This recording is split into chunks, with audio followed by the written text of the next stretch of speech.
Dipersembahkan oleh Bismillahirrahmanirrahim. Ismi Azri Davini Kemal.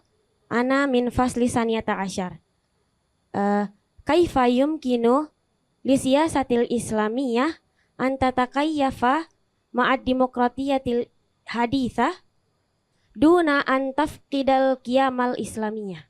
Syukron jazilan Ananda Azri, santri kelas 12 SMA Dea Malela, yang bertanya tentang bagaimana agar nilai-nilai Islam beririsan dengan nilai-nilai demokrasi dan nilai-nilai Islam bisa mendukung atau tidak merusak demokrasi.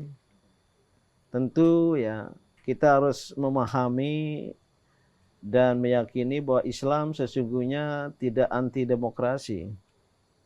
Walaupun tidak harus saya sebut Islam pro demokrasi. Memang ada yang mempertentangkan antara Islam dan demokrasi, terutama dalam hal memilih pemimpin.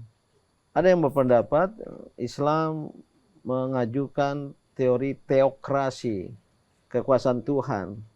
Maka siapa yang menjadi pemimpin itu adalah seseorang yang memiliki kapasitas, memiliki kepribadian yang sesuai dengan nilai-nilai Tuhan. Tapi pada kalangan lain, Islam membuka jalan bagi permusyawaratan. Oleh karena itu, ini adalah wilayah atau ranah yang bisa dibicarakan bersama-sama. Maka ada keterlibatan rakyat, ada keterlibatan umat dalam proses pemilihan pemimpin umpamanya. Maka Islam tidak menolak demokrasi selama demokrasi yang dikembangkan itu tidak melanggar nilai-nilai Islam. Demokrasi, demos, kratia, kekuasaan rakyat, demos rakyat, kratia adalah kekuasaan.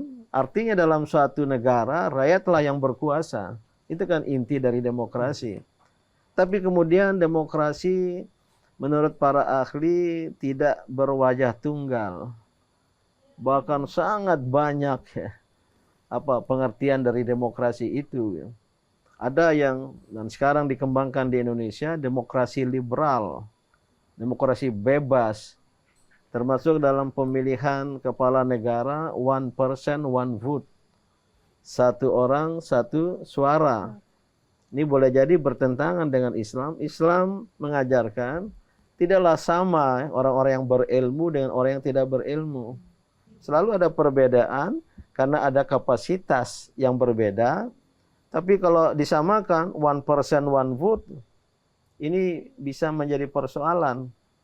Dan inilah yang terjadi karena paradigma liberal, demokrasi liberal, demokrasi yang bebas yang diterapkan di Indonesia ini, termasuk dalam hal siapa pemenang asal setengah lebih dari satu, maka 51% menang lawan 49%.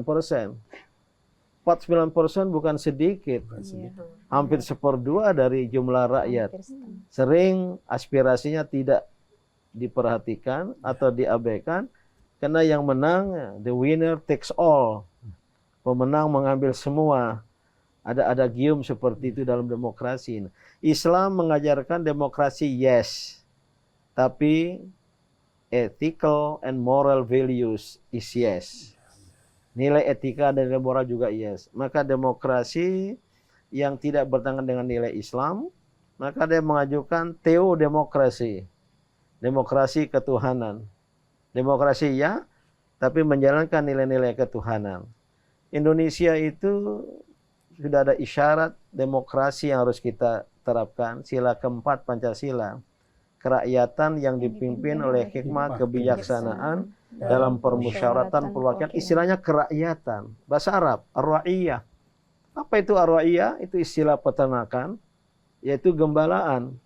Ada ar-ra'i pengembala, ada ar-ra'iyah gembalaan. Apa hubungan pengembala dengan hewan gembalaannya? Cinta, tanggung jawab, maslahat, dibawa ke padang rumput agar jangan mati kurus kekeringan. Seharusnya demikianlah pemimpin atas rakyat, ra'iyah tadi itu, yang istilah Indonesia luar biasa bagusnya. Itu kerakyatan yang oleh hikmah kebijaksanaan. Jangan pemimpin yang kemudian monopolistik. Pemimpin yang berada di atas dan untuk semua golongan. Bukan untuk rakyat pemilihnya saja, tapi rakyat yang tidak memilihnya sekalipun. Dalam permusyawaratan perwakilan, itulah demokrasi Indonesia. Oleh karena itu beririsan dengan Islam. Oleh karena itu ya tidak menolak demokrasi, tapi demokrasi apa dulu? Demokrasi yang sesuai dengan nilai etika, moral, maka Islam berada di situ, dan itulah yang dimaksud oleh sila keempat dalam Pancasila kita. Politik yang baik akan membawa keadilan, kesejahteraan, dan kemajuan bagi umat. Islam mengajarkan kepemimpinan yang amanah dan berorientasi pada kemaslahatan bersama.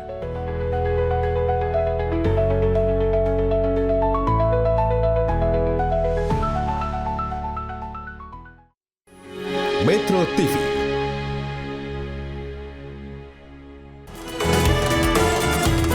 Jelajahi cara baru mendapatkan informasi. Download Metro TV Extend sekarang.